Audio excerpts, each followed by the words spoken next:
जो आरएस सिंह साहब बता रहे हैं वो आपने क्यों नहीं बताई? क्योंकि आरएस सिंह साहब तो एक पारिवारिक आदमी है, नौकरी कर रहे थे, कर्नल थे, बाद में रॉ में गए, वापस आ गए। लेकिन इस बीच में जो लोग सुबह से शाम तक प्रवचन दे रहे थे, उन्होंने क्यों नहीं बताई आपको?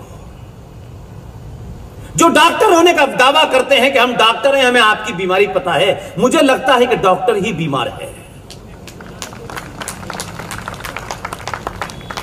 इसलिए हम सबसे पहला काम यह करें, अगर आप ये मानते हैं कि हम और हमारी टीम जो भी कुछ कर रहे हैं,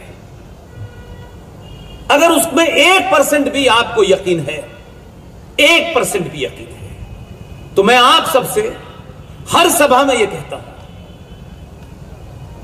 अकेले में 5 मिनट खड़े होइएगा, सिर्फ अकेले में, और 5 मिनट अपने दिल पे हाथ रख के यह बात 4-5 बार दोहराइए, हम मनुष्य क्यों पैदा हुए हैं, क्या हमारा लक्ष्य है, हम करना क्या चाहते हैं, क्या सच में हम वही कर रहे हैं?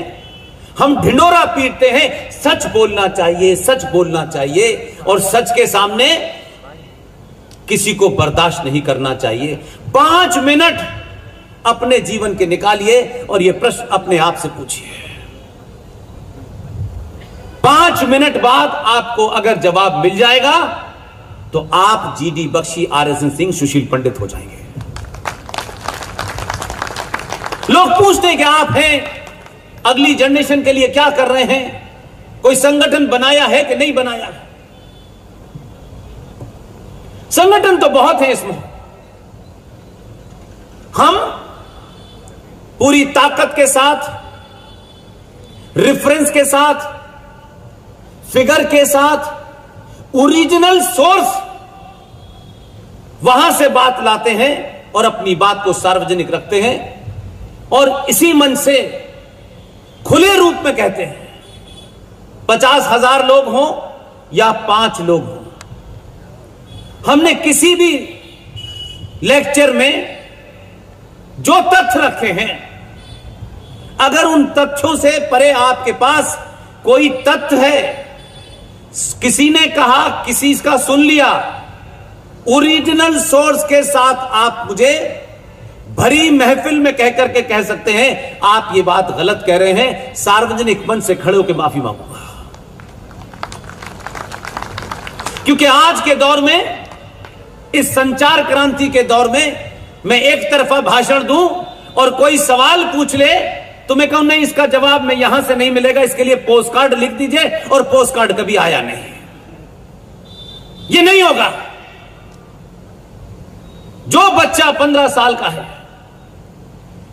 उसके हाथ में एक छोटा सा मोबाइल है, मेरी कोई बात या किसी भी की कोई बात मंच से होगी, वो सेकंड्स में पता कर लेगा ये बात सच है या गलत है। उसको किसी के पास जाना नहीं है कि वो पिताजी के पास जाएगा, पिताजी उसको बताएंगे, और पिताजी किसी किताब का रेफरेंस देंगे, वो कहेगा ये ओरिजिनल सोर्स है, ये बताइए। इसलिए आज झूठ बोल करके मंचों से लंबे लंबे भाषण देके भाग नहीं सकते। इसलिए हमने सबसे बड़ा जुर्म सनातनियों के साथ जो जघन्य अपराध हुआ है, वो हमारे इतिहासकार, वो हमारे अध्यापक, समाज में प्रबुद्ध लोग, आश्रमों में संत महंत, पूजा कराने वाले वो पुजारी, वो तमाम सारे लोगों ने, और राजनीतिक लोगों को मैं इसलिए शामिल नहीं कर रहा हूं कि राजनीति तो दूसरा पर्याय है झूठ बोलने का। इसलिए मत कहिए कि मैं कोई उनकी इज्जत कम कर रहा हूं, उसका तथ्य समझिए। राजनीति में और खासतौर से लोकतंत्र के अंदर इस शब्द से हो सकता है कि आपको लगा हो कि देखिए साहब हमारे नेता झूठ बोलते हैं। लोकतंत्र दुनिया में जहां जहां है, दुनिया का सबसे पुराना लोकतंत्र जिस देश में है, उसी देश के नेता सबसे ज्यादा झूठ बोलते हैं। लोकतंत्र की मजबूरियां हैं। सच कहने से समाज वोट नहीं देता, और हमारा समाज जहां 2022 में कुछ लोग कभी पंजाब जाते हैं, कभी गुजरात जाते हैं, सुना है यहां भी आएंगे और वो आपसे कहेंगे कि हम आपको 2 रुपए किलो चावल और 2 महीने की बिजली फ्री देंगे, हमें 5 साल के लिए बैठा दो सत्ता पे और फिर झेलना। जब समाज में इतनी भयानक विकृति आ जाए कि हम किसी चीज के लिए भी बिकने के लिए तैयार हैं, तब यह अफसोस होता है कि सनातनी समाज अगर बिकने की बोली भी लगाते तो कम से कम अरबों खरबों में तो लगाते। हम तो चावल और मूंगफली में बिक रहे हैं। यह चिंतन करने की बात है, यह किसी पे कोई व्यंग नहीं है। इसलिए जो आया उसने आप ही को खरीदा, जो आया उसने आप ही के ऊपर बुलडोजर चलाया, क्योंकि आप सिर्फ यह चाहते हैं कि देश का गृह मंत्री शाम को आपके घर आए और पूछे कि सब ठीक ठाक है, रोज ड्यूटी दे, क्योंकि आपने उसे वोट दे दिया है। उससे तो इतनी कीमत मांगते हैं,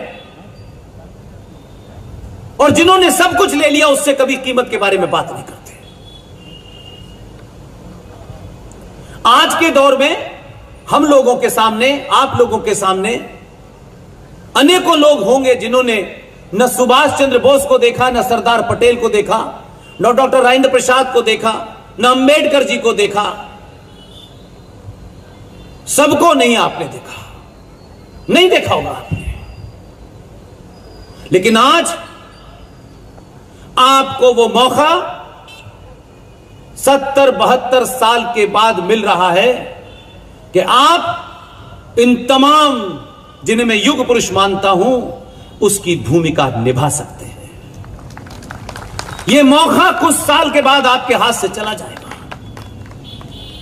कुछ लोग सोचते हैं रिटायर हो जाऊं तब यह काम करूंगा, और घर की कुछ जिम्मेदारियां पूरी कर लूं तब यह काम करूंगा। समय किसी के लिए रुकता नहीं है। यह जो आज है यह कल रहने वाला नहीं है। ये जो परिस्थिति पूरे देश में खड़ी हुई है, यह कब तक रहेगी किसी को पता नहीं है। इसलिए आज वो भूमिका निभाने का समय है कि पूरी ईमानदारी के साथ, पूरी शिद्दत के साथ आप जो भी कार्य चुने, उसमें रात के 2 बजे, रात के 1 बजे और दोपहर का 1 बजे हो, इसकी चिंता मत कीजिए। लिहाजा हमारे पूर्वजों ने जो काम किए उनको भी शायद हमने अपने, क्योंकि हम सबको तो एक ही बात थी कि घर में हम न शिवाजी की तस्वीर लगाएंगे,